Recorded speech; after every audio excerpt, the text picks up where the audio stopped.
വിട്ട് പോയിടാതെ ഒരു പടിയും കൂടെ അടുത്തിടും. അകലം വിട്ട് പോയിടാതെ ഒരു പടിയും കൂടെ അടുത്തിടും. ആ മാർവോടു ചേർന്നു കിടന്ന് ആ ചൂടിൽ പൊതിഞ്ഞിരുന്ന്, ആ മാർവോടു ചേർന്നു കിടന്ന് ആ ചൂടിൽ പൊതിഞ്ഞിരുന്ന്, ഇനിയുള്ള നാൾ പാഴാക്കാതെ എൻ്റെ അപ്പനായി വേല ചെയ്യും. ഇനിയുള്ള നാൾ പാഴാക്കാതെ എൻ്റെ അപ്പനായി വേല ചെയ്യും. അകലം വിട്ട് പോയിടാതെ ഒരു പടിയും കൂടെ അടുത്തിടുന്നേ.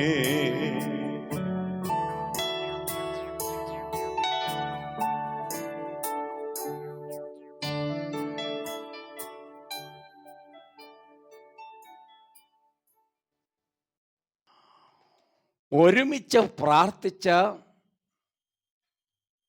ചില ആളുകൾ ചെയ്തൊരു പരിപാടി ഞാനിന്ന് രാവിലെ നിങ്ങളോട് പറയാൻ ആഗ്രഹിക്കുക. അല്ല, എഴുന്നേറ്റോ? എഴുന്നേക്കാനേ എന്തുണ്ട് വിശേഷം? തണുപ്പൊക്കെയാണ്. ഞങ്ങളുടെ ഇവിടെയും ഭയങ്കര തണുപ്പാണ്. ഓക്കെ, ദൈവം നിങ്ങളെ അനുഗ്രഹിക്കട്ടെ. ഒരുപാട് പേര് പ്രാർത്ഥിച്ച്, ദൈവത്തോട് പ്രാർത്ഥിച്ച് ഒരു ചെറുപ്പക്കാരനെ എടുത്ത് വെള്ളത്തിലിട്ടു. കഥ അറിയാലോ, എവിടെയാ? യോഹന്നയുടെ പുസ്തകത്തിൽ.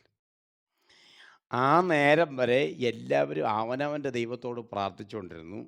ആ പ്രാർത്ഥനയൊക്കെ അവിടെ നിർത്തിയിട്ട് ഈ യോനയുടെ ദൈവം ആരാണെന്ന് അവർ മനസ്സിലാക്കി. അവരെ യോനയുടെ ദൈവത്തോട് പ്രാർത്ഥിക്കാൻ തുടങ്ങി. നിങ്ങൾ വായിച്ചിട്ടുണ്ടോ ഭാഗം? വായിക്കണം. യോനയുടെ പുസ്തകം 1-ാം അധ്യായത്തിൻ്റെ 14-ാം വാക്യം മുതൽ 14-15 വാക്യങ്ങൾ ഞാൻ വായിച്ച് കേൾപ്പിക്കുക, ശ്രദ്ധിച്ചോ. അയ്യോ യഹോവേ, അവരാണ്. അവർ യഹോവയോട് നിലവിളിച്ചു, അയ്യോ യഹോവേ, ഈ മനുഷ്യൻ്റെ ജീവൻ നിമിത്തം ഞങ്ങൾ നശിച്ചു പോകരുതേ. നിർദോഷ രക്തം ചൊരിയിച്ച കുറ്റം ഞങ്ങളുടെ മേൽ വരുത്തരുതേ. യഹോവേ, നിനക്കിഷ്ടമായതുപോലെ നീ ചെയ്തിരിക്കുന്നുവല്ലോ എന്ന് പറഞ്ഞു. പിന്നെ അവർ യോനയെടുത്ത് സമുദ്രത്തിലിട്ട് കളഞ്ഞു. ഇതാ സംഭവം. ഈ പ്രാർത്ഥിച്ച്, ദൈവത്തോട് പ്രാർത്ഥിച്ച് ഈ മൂപ്പരെടുത്ത് വെള്ളത്തിൽ തട്ടി. സ്വതന്ത്രം. അതോടുകൂടി അവിടുത്തെ പ്രശ്നം സോൾവായി. ഇത് പലപ്പോഴും നമ്മൾ ചെയ്യാത്തത് കൊണ്ടാണ് പലപ്പോഴും നമ്മുടെ കൂടിവരവിലൊക്കെ പല പ്രശ്നങ്ങളും ഉണ്ടാകുന്നത്. കാരണം ഈ മത്തായി ചേട്ടൻ ദൈവം ഒരു ദൗത്യം ഏൽപ്പിച്ചായിരുന്നു. പുള്ളിക്കാരൻ അതൊന്നും ചെയ്യാതെ സഭയ്ക്കകത്ത് കുത്തിയിരിക്കുക. എന്ന് ഇദ്ദേഹത്തെ സഭ ഒന്നടങ്കം പ്രാർത്ഥിച്ചെടുത്ത് സഭയെ നിർത്തി ഒരു പുറത്തേക്ക് എടുത്തിടുന്നു. പുറത്തേക്കെന്ന് പറഞ്ഞാൽ സഭയിൽ നിന്ന് പുറത്തേക്ക് കളയാന്ന് പറഞ്ഞു കഴിഞ്ഞാൽ ദൈവസഭയിൽ നിന്ന് കളയാന്നല്ല അതിൻ്റെ അർത്ഥം. അതല്ല. തൻ്റെ ദൗത്യത്തിലേക്ക് താൻ എപ്പോൾ തിരിഞ്ഞു പോകുന്നു അതുവരെ സഭയ്ക്ക് വലിയ തലവേദനയാണ്. സഭയ്ക്കും തലവേദനയാണ്, നിങ്ങളുടെ കൂട്ടത്തിനും തലവേദനയാണ്, നിങ്ങളുടെ ടീമിനും തലവേദനയാണ്. കാരണം ചില കാര്യങ്ങൾ അവരെ ദൈവം ഏൽപ്പിച്ചിട്ടുണ്ടായിരുന്നു, അവരത് ചെയ്തിട്ടില്ല. അനങ്ങാതെ ഈ സഭയിൽ ആൾക്കാരുടെ ഇടയ്ക്ക് എവിടെയോ പമ്മി ഇരിപ്പുണ്ട്. ചിലതൊക്കെ പമ്മി ഇരിപ്പുണ്ട്. ഈ 2025 ദൈവസഭ ഒരുമിച്ച് പ്രാർത്ഥിച്ച് എടുത്ത് സമുദ്രത്തിലിട്ടേര്. അവർ ചത്തുപോകത്തില്ല. അവരെ കൊണ്ടുപോകാൻ വേറെ വണ്ടി പുറകെ വരുന്നുണ്ട്. സ്വത്രം കേട്ടോ. പോകാത്തതുകൊണ്ട് പിന്നെ നമ്മളെ സംബന്ധിച്ച് പായലിരിക്കാൻ ആൾ വേണ്ടേ? അങ്ങനെ ഒരു പ്രശ്നമുണ്ട്. ഇല്ല എന്ന് പറയുന്നില്ല. പായലിരിക്കാൻ ആൾ വേണം. ഞാൻ കഴിഞ്ഞൊരു പ്രഭാഷണത്തിൽ പറഞ്ഞതുപോലെ ഈ ചില സഭകളിൽ 10ഉം 20ഉം വർഷമായ ആൾക്കാരുണ്ട്. അവരൊക്കെ ഇറങ്ങി ഒരു പ്രസംഗം നടത്തിയാൽ ഒരുപാട് പേരും പാപികൾ മാനസാന്തരപ്പെടും. ചെയ്യേല. അനങ്ങാതെ ഏ, ഈ ചരക്കുകളുടെയൊക്കെ ഇടയ്ക്കകത്ത് ആ താഴത്തെ തട്ടിലാണ് പോയി കിടന്ന ആള്.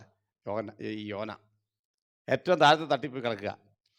ഏ, ഈ നീ താഴത്തെ തട്ടി കിടക്കുന്നിടത്തോളം കാലം നീ താഴത്തെ തട്ടിൻ്റെ നീയും മീനുമായിട്ട്, അതായത് ഈ തിമിംഗലവും ഈ യോനയായിട്ട് ഒരു പലകട ഗ്യാപ്പേ ഉള്ളൂ കേട്ടോ. പലകട ഗ്യാപ്പാ. യോനയെ എൻ്റെ ഒരു ഇമാജിനേഷൻ പറയാം. ബൈബിളൊന്നും തപ്പരുതേ. ഈ കടലാന ഇങ്ങനെ വരിക, ആ മത്സ്യം ഇങ്ങനെ വരുമ്പം മത്സ്യത്തിൻ്റെ കണ്ണില്ലേ, നല്ല ലേസർ പോലത്തെ കണ്ണ. മത്സ്യം ഇങ്ങനെ നോക്കി വരിക. നോക്കുമ്പോൾ ദാ കിടക്കുന്നടാ. എനിക്ക് തോന്നുന്നത് മത്സ്യം തന്നെ ആയിരിക്കും മിക്കവാറും അവിടെ ആ കപ്പലിന് അത്രയും പ്രയാസം ഉണ്ടാക്കിയത്. ഇതിങ്ങനെ കണ്ടുകൊണ്ടിരിക്കുക. ഇപ്പോൾ ഉറക്കവാ. മേലെ എത്തിച്ചു. മത്സ്യം കണ്ടുകൊണ്ടിരിക്കുക. ഈ മത്സ്യത്തിനും യോനായ്ക്കും ആമേൻ ഇല്ലേ ഒരു പലകട ഗ്യാപ്പേ ഉള്ളൂ. ഒരു പലകട ഗ്യാപ്പ്. സ്തോത്രം. നിങ്ങൾ നോക്കിയേ, ഇദ്ദേഹത്തെ പിടിച്ച് മേലെ കൊണ്ടുവന്നപ്പോൾ അവിടെ ഭയങ്കര പ്രാർത്ഥന നടക്കുക. ഒരുപാട് പേര് പ്രാർത്ഥനയാണ്. അപ്പുറത്ത് മൂലയ്ക്ക് മാറി നിന്ന് ഒരു ഗ്രൂപ്പ്, ഇപ്പുറത്ത് അമരത്ത് കുറച്ച് ഗ്രൂപ്പ്, ഇങ്ങേ സൈഡിൽ കുറച്ച് ഗ്രൂപ്പ് പ്രാർത്ഥിക്കുന്നു. അപ്പം പുള്ളിക്കാരൻ എല്ലായിടും ഒന്ന് നോക്കി. അവർ പ്രാർത്ഥിക്കുന്നുണ്ട് അവരുടെ ദൈവത്തോടാ. അവരുടെ ഭക്തി കൊള്ളാം, എല്ലാം കണ്ടു. പക്ഷേ പ്രാർത്ഥന തകൃതിയായിട്ട് നടക്കുന്നെങ്കിലും കപ്പല് എന്ത് പറയുക, എടുത്തിട്ടടിച്ച് മുമ്പോട്ട് പോയിക്കൊണ്ടിരിക്കുക.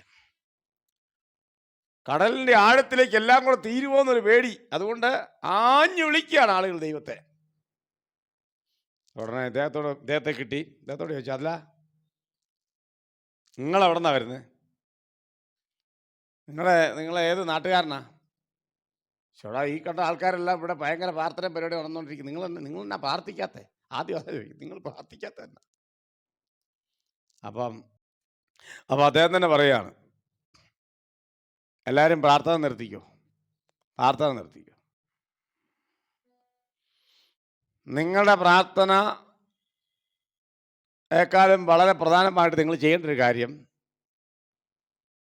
ഞാൻ എന്തായാലും വെള്ളത്തിലേക്ക് ചാടത്തില്ല, അത് ഉറപ്പാ. വെള്ളത്തിലോട്ട് പോയില്ല. കാരണം താഴെ ഒരു ചാൾ നിപ്പുണ്ട്. അത് യോനയ്ക്ക് അറിയത്തില്ല. പക്ഷേ ഈ ജനങ്ങളെല്ലാം കൂടി തീരുമാനമെടുത്തു, യോനയുടെ ദൈവത്തോട് പ്രാർത്ഥിക്കാം. അങ്ങനെ എല്ലാവരും കൂടെ യോനയുടെ ദൈവത്തോട് പ്രാർത്ഥിച്ച ആ പ്രാർത്ഥനയാണ് അവർ യഹോവയോട് നിലവിളിച്ചു എന്നെഴുതിയേക്കുന്നത്. യഹോവ ആരാണെന്ന് നിമിഷ നേരം കൊണ്ട് യോന താൻ യാത്ര ചെയ്ത കപ്പലിനകത്തുള്ള സകല ആൾക്കാരോടും പറഞ്ഞു, യഹോവ ആരാണെന്ന് പറഞ്ഞു. ഉടനെ അവനവൻ്റെ ദൈവത്തെ വിളിച്ചുകൊണ്ടിരുന്ന സകല ആൾക്കാരും അതെല്ലാം വിട്ടുകളഞ്ഞിട്ട് യോന പരിചയപ്പെടുത്തിയ യഹോവയായ ദൈവത്തോട് പ്രാർത്ഥിക്കാൻ തുടങ്ങി, നിലവിളിക്കാൻ തുടങ്ങി. നിലവിളിച്ചിട്ട് ഈ ദൈവത്തെ പരിചയപ്പെടുത്തി തന്ന ഈ ഉപദേശി ഉണ്ടല്ലോ, ആ ഉപദേശിനെ എല്ലാവരും കാലയിലും കയ്യിലും പിടിച്ച് ആ വെള്ളത്തിലോട്ട് ഒറ്റ എറിപ്പിച്ചു കൊടുത്തു. സ്വത്രം നോക്കിയേ. പിന്നെ നടന്ന് നിങ്ങൾക്കറിയാം, ഒരു കുഴപ്പമില്ലാതെ കപ്പലിങ്ങനെ പോവുക ശാന്തമായിട്ട്. അതിനു മുമ്പ് അവരെല്ലാവരും ഒരുമിച്ച് ദൈവത്തോട് നിലവിളിച്ച്, യഹോവയായ ദൈവത്തോട് നിലവിളിച്ചു. സ്തോത്രം. എന്നെ കേൾക്കുന്ന ദൈവമക്കളെ, നമ്മുടെയൊക്കെ പല പ്രശ്നങ്ങളുടെയും നടുവിൽ ഏതോ ദൈവവിളിയുള്ള ഒരുത്തൻ അതിനകത്ത് അനങ്ങാതിരിപ്പുണ്ട്. അവൻ നിമിത്തമായിരിക്കാം ആ പ്രശ്നത്തിൻ്റെ മുഴുവൻ കാരണം. ശ്രദ്ധിച്ചു, നിങ്ങൾ ശരിക്കൊന്ന് ആലോചിച്ച് നോക്കിയേ. അച്ഛനിപ്പം കർത്താവിനോട് ശക്തമായിട്ട് ഓടേണ്ട ആളല്ലേ, അച്ഛൻ ഒത്തിരി സംവിധാനങ്ങളൊക്കെ ഉണ്ട്, അത് പോകേണ്ട ആളല്ലേ. പക്ഷെ നമ്മൾ പിടിച്ചു വെച്ചേക്കുക. സ്തോത്രം. എൻ്റെ പ്രിയരെ, ഈ കുറച്ച് ആയുസ് നമ്മുടെ മുമ്പിലുള്ളപ്പോൾ, ഈ ചെറിയ ആയുസിൻ്റെ പരിധിക്കകത്ത് നിന്നുകൊണ്ട് നിങ്ങൾക്ക് കർത്താവിനെ സേവിക്കാൻ പറ്റുമോ? തർശീശിലേക്ക് ഓടിപ്പോയി. നിനവേലേക്ക് പോകാൻ പറഞ്ഞാൽ തർശീശിലേക്ക് ഓടിപ്പോയി. പിന്നെ കുറേ ആർഗ്യുമെൻസ് ഒക്കെ നടത്തുന്നുണ്ട്, നിങ്ങൾ സമയം കിട്ടും വായിച്ചാൽ മതി. പക്ഷെ എനിക്ക് ആ യോനെ ഭയങ്കര ഇഷ്ടമാണ് കേട്ടോ, ഭയങ്കര ഇഷ്ടമാണ്. കാരണം ദൈവത്തിൻ്റെ ശബ്ദത്തിന് ചെവി കൊടുത്തൊരു മനുഷ്യൻ. താൻ പോകാനുള്ള കാരണമൊക്കെ അവർ പറയുന്നുണ്ട്, നിങ്ങൾ സമയം കിട്ടും വായിച്ചു. പക്ഷേ ലക്ഷക്കണക്കിന് ആൾക്കാരെ വിടുവിക്കേണ്ട ഒരു പദ്ധതി കൈ വെച്ചുകൊണ്ടാണ് ഈ കപ്പലിൻ്റെ അടിയിൽ കിടന്നുറങ്ങുന്നത്. ആയിരക്കണക്കിന് ആൾക്കാരുടെ അടുക്കൽ സുവിശേഷം എത്തിക്കേണ്ട ആ ചാക്കോച്ചേട്ടൻ നിങ്ങൾ സഭയ്ക്കകത്ത് ചുമ്മാ കുത്തിയിരിക്കുക. 10,000 വിടുവിക്കപ്പെടേണ്ട ആ സാബു അവിടെ വെറുതെ ഇരിക്കുക. സാബു ഒരുപാട് പേര് പാപത്തിൽ നിന്ന് മാറി സത്യദൈവത്തിലേക്ക് തിരിയേണ്ടതിന് ഉപയോഗിക്കപ്പെടേണ്ട ബാബു അവിടെ ഇരിക്കുക.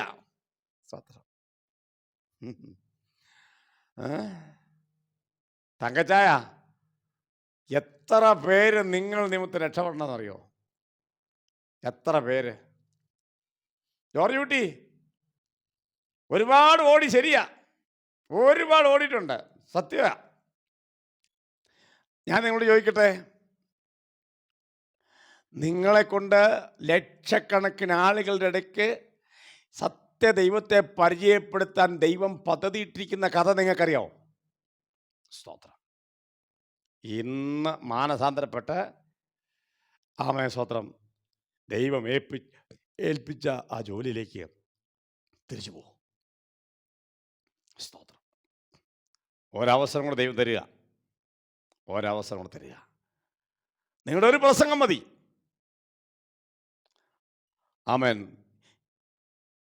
ഒരുപാട് ആളുകൾ ദൈവത്തെ അറിയാൻ നിങ്ങളുടെ ഒരു പ്രസംഗം മതി. സ്തോത്രം. ഞാൻ എൻ്റെ അനുഭവത്തിൽ നിന്നാണ് പറയുന്നത്. ഒറ്റ പ്രസംഗം. ഞാനൊരു സ്ഥലത്ത് വിജയവാഡയ്ക്കടുത്ത് ഒരു ഗ്രാമത്തിൽ ഒറ്റ പ്രസംഗം നടത്തിയപ്പോൾ എത്ര ആളുകളാണെന്ന് എനിക്കറിയാൻ പറ്റിയല്ലോ പ്രിയരെ. സ്തോത്രം. അതുപോലെ ജനം കണ്ണുനീരോടെ ദൈവത്തിൻ്റെ സന്നിധിയിലേക്ക് വരുന്ന കാഴ്ച. സ്തോത്രം. ഒറ്റ പ്രസംഗം മതി, നിങ്ങളുടെ ഒരു പ്രസംഗം മതി. പറ്റുമോ? ചെയ്യണം പ്രിയരെ. അതിനാണ് രാവിലെ നിങ്ങൾക്ക് ഈ സന്ദേശം ഞാൻ അയച്ചു തന്നത്. പ്രാർത്ഥിച്ചാലോ? കണ്ണടയ്ക്കാം. നല്ല ദൈവമേ, സ്വർഗ്ഗീയ നല്ല പിതാവേ, അവിടുത്തെ പുത്രരക്ഷിതാവായ യേശു ക്രിസ്തുവിന്റെ നാമത്തിൽ ഒരുമിച്ച് ഞങ്ങൾ തിരുസന്നിധിയിലേക്ക് അടുത്ത് വരികയാണ്. ഇന്ന് രാവിലെ കർത്താവേ, ഞങ്ങളുടെ ദൗത്യം ഞങ്ങൾ തിരിച്ചറിയുന്നു. ഞങ്ങൾ തയ്യാറാണ് കർത്താവേ. അങ്ങയുടെ നാമത്തിന് വേണ്ടി ഓടുവാൻ ഞങ്ങളെ ശക്തീകരിക്കണമെന്ന് പ്രാർത്ഥിക്കുന്നു, സമർപ്പിക്കുന്നു. ബലപ്പെടുത്തണമേ, കൃപ ചെയ്യണമേ, ആരോഗ്യം ബലവും കൽപ്പിക്കണമേ. നിൻ്റെ നാമത്തിന് വേണ്ടി ഓടുവാൻ, അധ്വാനിപ്പാൻ ഞങ്ങൾക്ക് കൃപ നൽകണമെന്ന് പ്രാർത്ഥിക്കുന്നു. സകല പോരുകളെ ശാസിച്ച് യേശുവിൻ്റെ അധികാരമുള്ള നാമത്തിൽ ഈ ജനം അങ്ങയ്ക്ക് വേണ്ടി ശക്തമായി നിൽക്കട്ടെ. അവരെ ഉപയോഗിക്കണമേ കർത്താവേ. പ്രാർത്ഥന നന്ദി യേശു ക്രിസ്തുവിൻ്റെ വലിയ നാമത്തിൽ തന്നെ. ആമേൻ, ആമേൻ.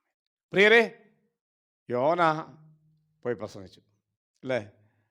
ഈ 1.5 ദിവസം വഴിദൂരം യാത്ര ചെയ്ത് പട്ടണത്തിൻ്റെ നെടുകയും കുറുകയും എല്ലാ കവലയിലും ചെന്ന് പ്രസംഗിച്ചു. നിങ്ങൾക്ക് കേൾക്കണോ? കേട്ടവർ അങ്ങോട്ടും ഇങ്ങോട്ടും ചർച്ചാ വിഷയമാക്കി. അവസാനം സംഭവിച്ചത്, ഒരു നാട് മുഴുവനും ദൈവത്തിങ്കിലേക്ക് തിരിയാൻ പ്ലാനിട്ടു. ആർക്കും ചിന്തിക്കാൻ പറ്റുമല്ലേ? അതാണ് ഇനി നിങ്ങളെ കൊണ്ട് കർത്താവ് ചെയ്യിക്കാൻ പോകുന്നത്. കർത്താവിന് വേണ്ടി, അവൻ്റെ ശബ്ദത്തിന് വേണ്ടി, ദൈവിക പ്രവൃത്തിക്ക് വേണ്ടി ഏൽപ്പിച്ചു കൊടുക്കാം. ദൈവം നിങ്ങളെ സമൃദ്ധിയായിട്ട് അനുഗ്രഹിക്കട്ടെ.